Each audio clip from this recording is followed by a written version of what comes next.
చిత్సర పిడుగై ఆ రోజున అభిమన్యుడు భయంకరమైనటువంటి యుద్ధం చేశాడు. పరాక్రమంతో అతన్ని నిగ్రహించలేదు.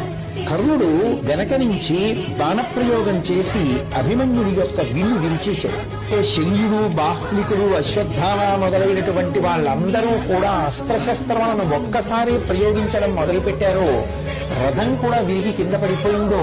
అభిమన్యుడు ఒక్కసారి మహావేగంతో కింద పడిపోతూ ఆ రథ చక్రాన్ని తీసుకుని కేవలం రథ చక్రాన్ని చేత్తో పట్టుకుని యుద్ధానికి ఉపక్రమించాడు. ఆయన శత్రు సైన్యాన్ని భయపెడుతుంటే ఇంతమంది వీరులు యుద్ధ భూమిని విడిచిపెట్టి పారిపోయాడు.